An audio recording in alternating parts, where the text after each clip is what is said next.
Okay, thank you so much for joining us in this room for panel on blockchain and saving our planet. I'd like to introduce Stephan Haft of ConsenSys with Global Partnerships. Paul Gambill, co-founder and CEO of Nori. Stephen Nicoleau, Fullcycle, and Donna Redel, the Earth Institute. Got it pretty close. Just turn on your mic. Got it? Yes. Okay, good. So now we know who wants to save the planet. I'm glad you've all stayed. I think we've really got an extraordinary, I have to say, I kind of work in this space and I'm looking down the aisle here.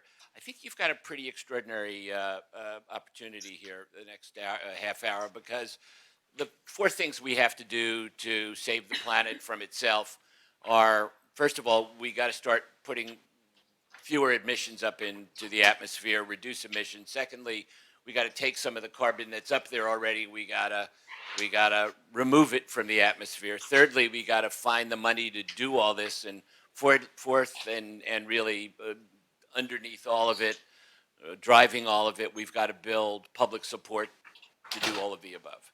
And across this panel, we have people who do, actually, each of the four people on this panel is involved in all of those things. So we can cover, this, I think, pretty well. Let me start by asking each of the people here to tell us a little bit about your background and the organization you're here representing today. Or in some cases, organizations. Right. So I don't normally talk on blockchain and the climate. I'm on the board of the Earth Institute, though what I say has no reflection on them, and I'm not authorized to say anything on their behalf. Kind of like lawyer disclaimer. I got involved with the Earth Institute, whose crown jewel is Lamont Doherty. Right after the election. Can you just say what Lamont Doherty Lamont is? Doherty, Lamont Doherty is probably the foremost oceanography and climate institute in the United States. It's been in existence for over 75 years.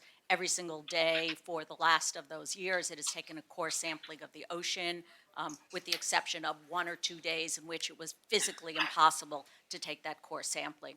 They have 550 scientists there, and the key issue is all of those scientists get paid by cobbling together grants, and that's the key issue, one of the key financing issues I'd like to talk about. Stephan. Thanks. Good morning. My name is Stephan Nicoleau from Fullcycle. Fullcycle is an investment firm focused on investing in and scaling climate-critical technologies. I've been an impact investor for about 10 years. I've worked with a number of family offices in the space. And when we decided to build Fullcycle, the idea was, and the thesis was based off of the IPCC report. So how many folks know what that is here? Okay, so a mixed audience. So the IPCC was an intergovernmental panel for climate change put together by the UN that put a report together last year to analyze every vector into climate change and give an assessment as to where we are. And the report was not very good. In fact, the results are pretty dire. And what it said is that we have a short window of time in which to solve for climate change and avert a 2 to 2.5 degree temperature increase by 2050 on the planet. At 2 degrees temperature increase, we have a lot of big problems. We have less biodiversity, we have coral reefs that are dead, we have more natural disasters. And so the solutions that we are looking to invest in are implementable today, because we don't have time for venture timelines to take their course and implement technology in 15 years. So Fullcycle is focused on implementing market-ready technologies that are climate critical. And the reason that this technology, when I say this technology, I mean blockchain, is so important is because the scale at which we have to implement those technologies is far greater than that which we are doing today, far greater. And so it means getting very intentional about where we deploy capital and getting very intentional about the kinds of innovation that we support. And that's why we're here doing this work today. Paul, you're up. Hi, I'm Paul Gambill, and I'm the CEO at Nori. And my background is in software development. I've been in the blockchain space for a rather long time. And about 4 years ago, I got very interested in trying to understand what were the different ways that people were going about trying to actually solve climate change. Not just make it less bad, but completely solve it. And so that led me down the path of learning about carbon removal. I founded as far as I can tell, the first networking group that existed around carbon removal 4 years ago, and then pretty quickly met everyone in the space because there really weren't that many.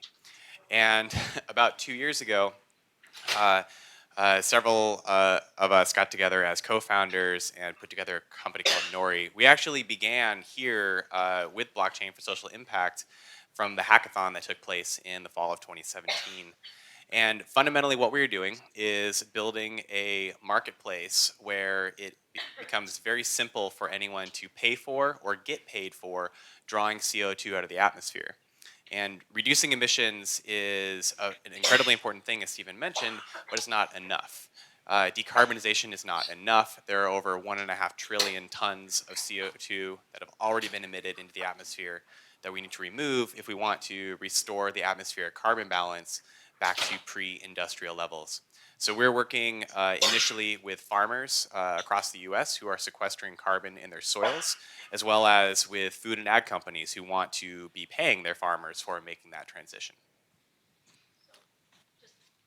On carbon, following up on Lamont, and I think it was in the Times, New York Times some time ago, there is a project in a kind of a beta project where in Oman, which is a country, they are fracking these rocks, and these particular rocks. Only in America do you have to tell people that Oman is a country. So, sorry, I just wanted to make sure.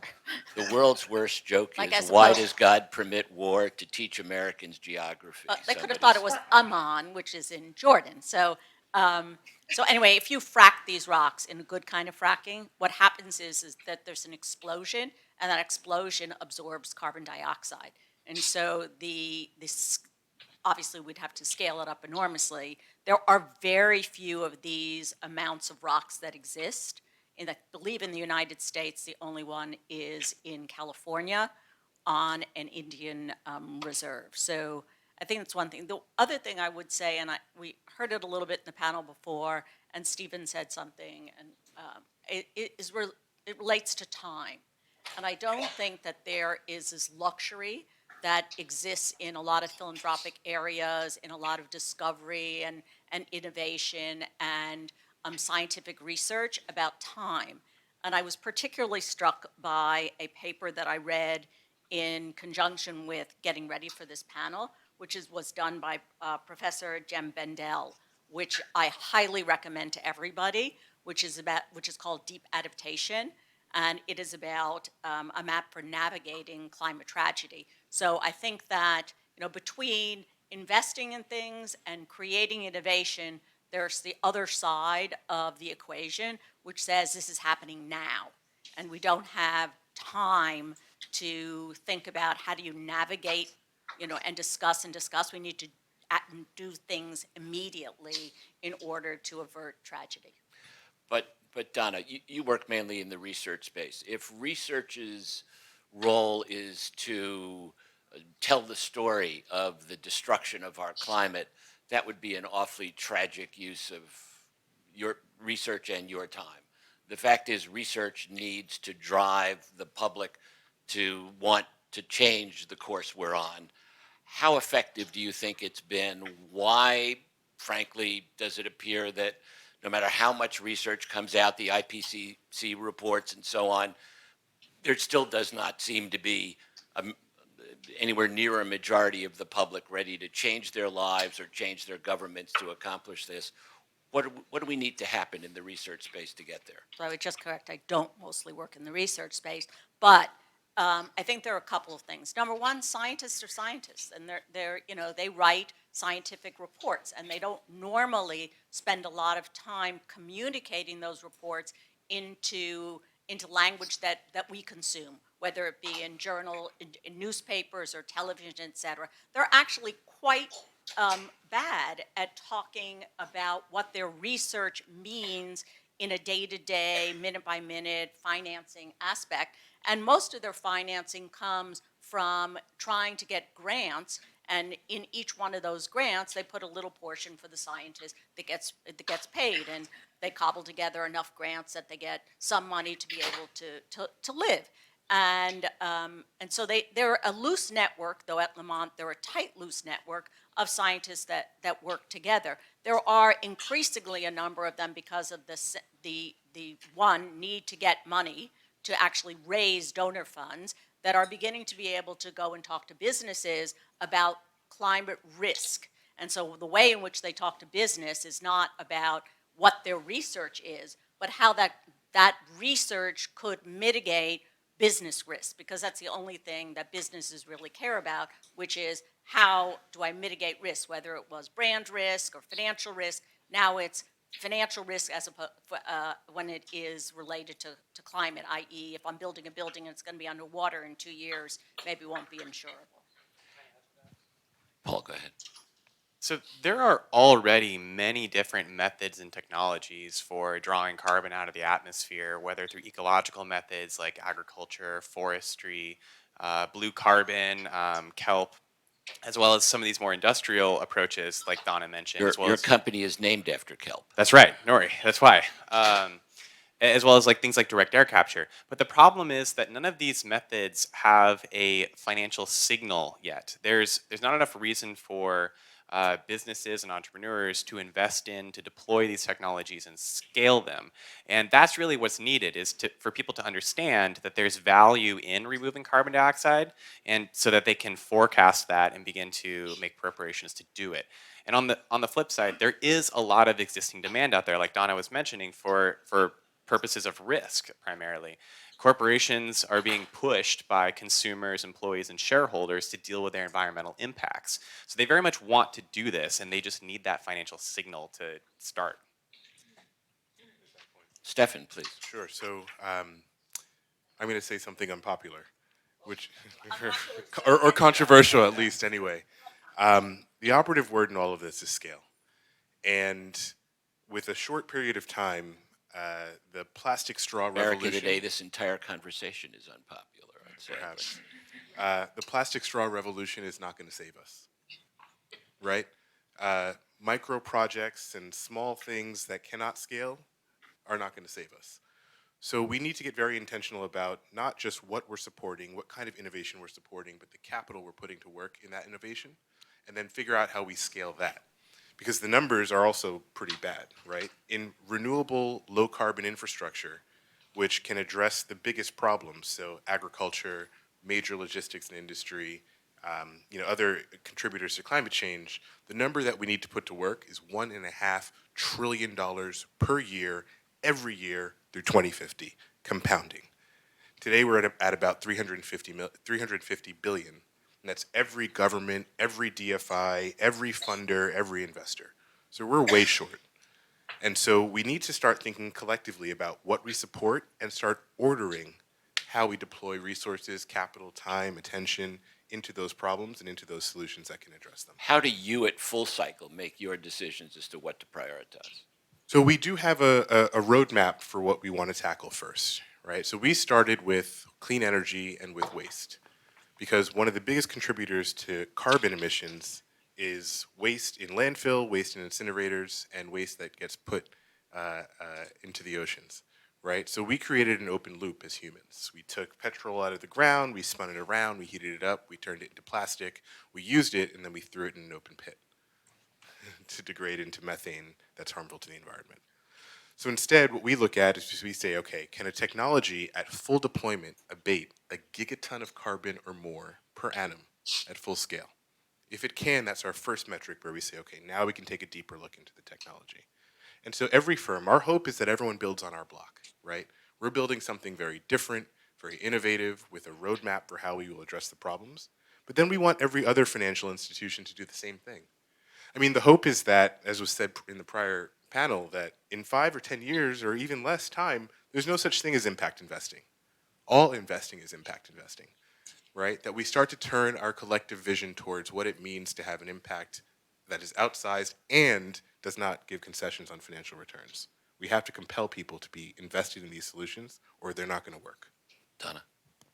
So I would say, actually, which refers a little back to your last question, a lot of the writing that has been done, not necessarily by scientists, but reported in all different kinds of newspapers and magazines, focuses on something like the straws. and you feel great, you feel fantastic because you did the straws. Or we start saying to companies, oh, you should publish something about sustainability. So actually what we're doing is we're dissecting and micromanaging something that's much larger than the straws or the sustainable report. I'm not saying I mean, every one of those efforts are great, but instead of looking at the macro, we start looking at the micro picture. And I think that if you believe 10% of what's in this paper, and and it's not 2050, and it's 2030, and it's 2030 as to whether or not you're going to have food scarcity in your country, not in Syria, not in Sudan. But if you look at our farmers now are having problems planting for next year. The amount of wheat and across those types of grains in Europe was down substantially this year. So I think that we need to start planning and thinking about immediacy and not 2050. That may be our goal, but if we think of this as a immediate problem and start on immediate solutions, how we can scale those and think collectively of the macro issue, not abandoning the micro ones, but not saying that that's, oh, I did great today, I didn't use a plastic bag. Well, every day I shouldn't use a plastic bag, and every day I shouldn't use a plastic straw. What else am I doing? I think is the way I'm now starting to think. So let's talk blockchain, and let's start with Paul. How have you integrated blockchain? I know you've tokenized this effort to remove carbon from the atmosphere. Let's go into the integration of blockchain into all three of your avenues of work. So we started by looking at the ways that existing carbon markets work today. And the unfortunate truth is that there's a significant amount of fraud and manipulation that exists in these carbon markets. One of the big problems is that literally every single international carbon offset credit that has ever been sold has been double counted.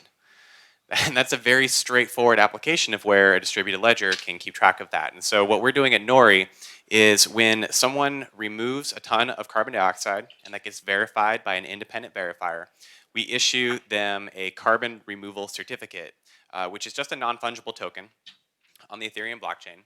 And then they can sell that for a Nori token in our market. One Nori token pays for 1 ton of carbon dioxide removed. So what we're doing is saying, in the existing carbon markets, people want to trade carbon credits because it's like a commodity. People just want to do that. But the problem is when they're trading these same credits and each one is representing a ton of activity that happened, that same activity is getting resold multiple times and people are counting it for themselves along the way. So we're separating those things out and we're saying the certificate, when it's sold, is retired. That's to use the carbon market language. So it cannot be transferred anymore. But for the people that want to trade this so that it can become like a true carbon commodity, that's where the Nori token comes into play. So we're using the blockchain not only to provide total transparency and reduce the fraud and double counting, but also to create new ways of bringing in outside capital to invest in carbon removal. Can I also make money buying your tokens? Potentially, yes. So what we're doing is saying people can buy these tokens and they can use them to buy a ton of carbon, or they could hold on to them. Like similarly, if you are a carbon remover, so like a farmer in our market to begin with, when you receive a token for removing a ton of CO2, you could sell it right away for cash, or if you think that it'll appreciate in value, you could sell it later and actually turn that into more cash. So it really just depends on what sort of cash flow you want. By creating the token in this way, we give people the optionality there so that they can interact with the market and make their own decisions that are best for them. Let me just jump to Donna for a second. Donna, in addition, among many things on your resume, you ran America's largest commodity exchange. And Paul's referring to carbon as a commodity in the marketplace. Do you think carbon credits are doing a good job at addressing the issue of climate change? And if not, how would you change the carbon credit process to be more effective?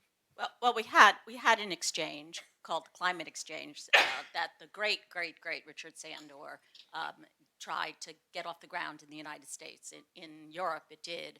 And the idea was exactly what you're trying to do, slightly differently, but in the sense that carbon credits were a commodity, you could trade them, and you could do what people in the financial world want to do, which is create capital out of something. So here you could, if you were incentivized to make money, if you were incentivized to trade something, then maybe it would have a social impact as a result. Unfortunately, it did not work in the United States, and the European, well, the whole exchange was sold, I believe, to ICE, and it's dormant at this time. So at this particular time, there's no commodity. I mean, as a futures or a spot commodity that's working in the United States as carbon credits, it just doesn't have enough OTC or other sponsorship. Sure. So if there's another way to do it on the blockchain, if there's another way to incentivize people that normally wouldn't be in those markets, that's fine. But I don't know that it has a greater impact potential unless you get financial kind of system involved, meaning the people that trade OTC, that are willing to take risks, that are willing to be on both sides of transactions in order to make the money that the potential farmer could make, so that that farmer could off his token onto the OTC desk or other places in order to be able to instantly get it. So you need some liquidity, which ultimately ends up that there's some financial speculation in the market in order to be able to make these things work. The other thing that I would say about blockchain that we could use as a kind of protection as well as a distribution method is for researchers to be able to put their research on the blockchain, especially in this country where words like climate change are not necessarily endorsed for grants and other things in the United States, and maybe they're fearful of what they say or don't say in order to be able to get that money, but we need to protect the research and the projects and everything that people are doing further down the line. I mean, they're fearful of using the terms. You mean by putting it on the blockchain, it becomes immutable and their words are preserved for the public forever. Yeah, and maybe there's ways in which you unlock that for researchers, but that it's not necessarily all available for the people that give the grants to see those kinds of true meanings of the words. So because what's happened is that a lot of the projects are dumbing down the word climate. So if you have the word climate change in your proposal, you will 100% not get it accepted for federal grants. So Stephan, I mean, almost, I won't say 100 because then someone will show me one that got accepted and then I'll be, well. we had a carbon credit exchange in America. It died. What gives you hope that we're going to be able to get to $1.5 trillion a year in infrastructure funding?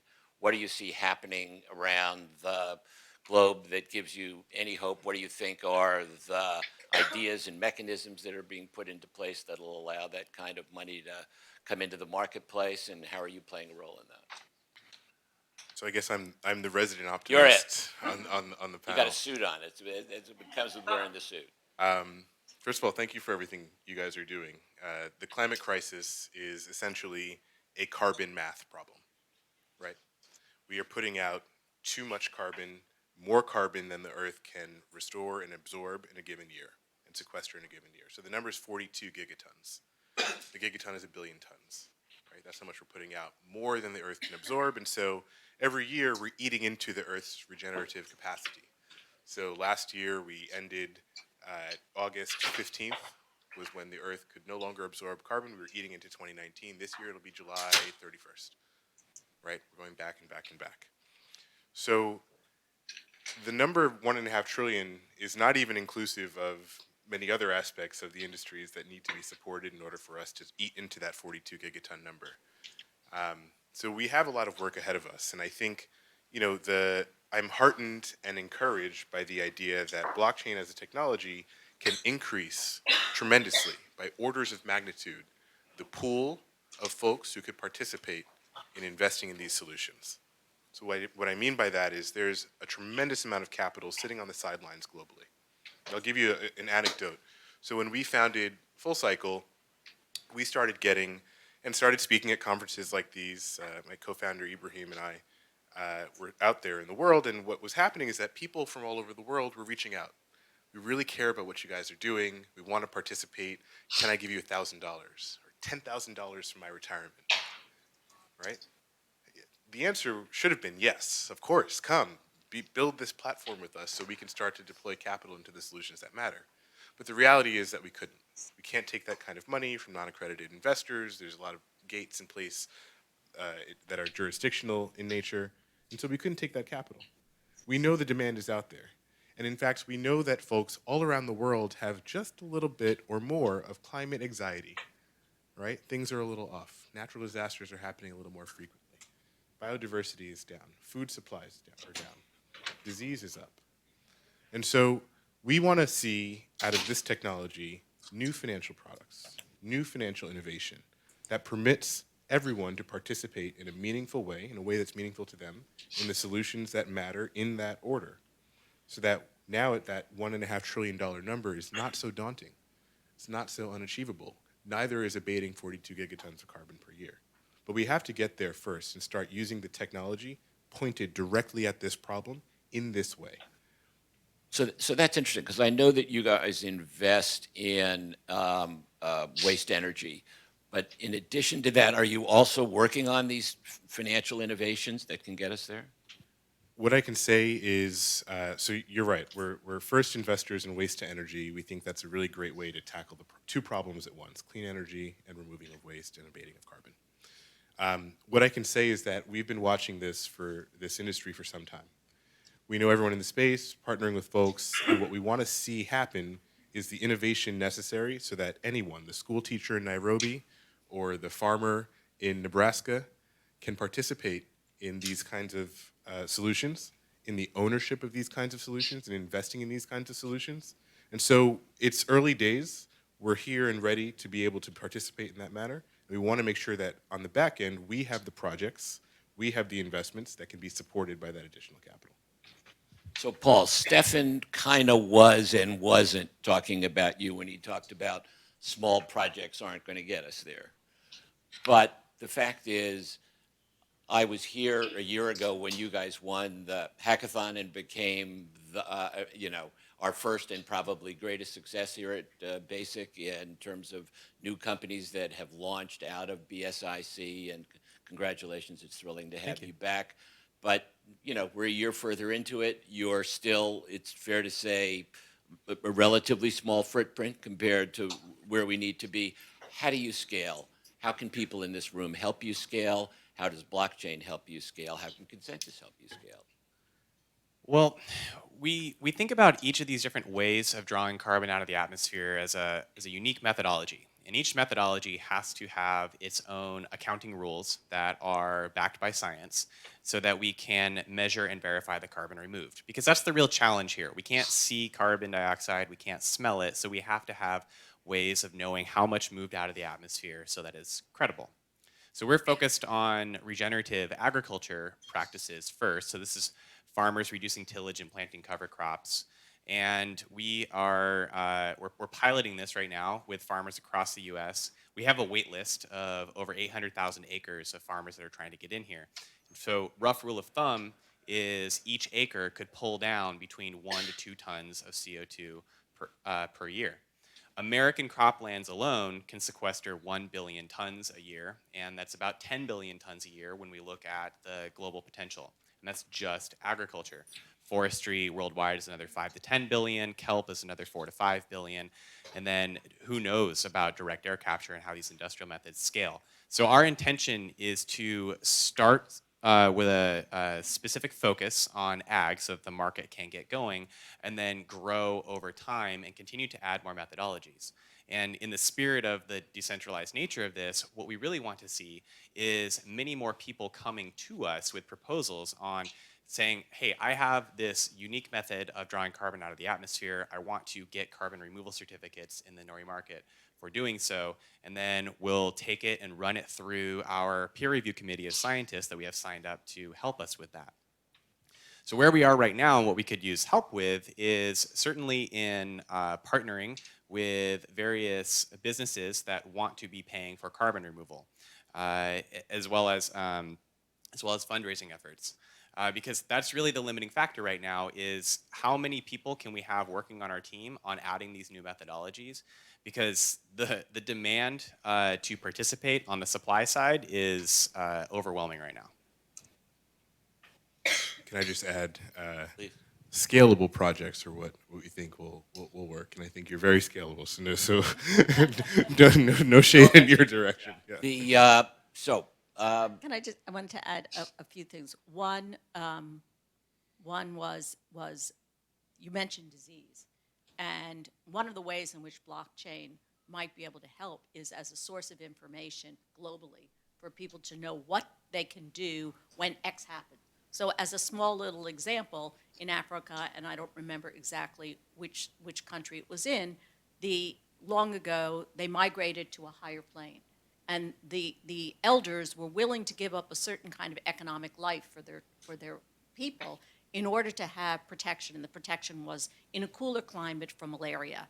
But as the temperature now has increased there, they have the worst of both worlds. They don't have an economy, and they now have malaria. So I think that if people could know where temperatures are changing and how that will impact their lifestyles and their economy, that's a very important thing. And the other thing we should never forget is that the changes in climate impact women and children enormously, because the women need to protect the children and they need to get food and water for their families, and they become more vulnerable. So I think it's an important thing to Well, remember. as we say to people in uniform, thank the three of you for your service.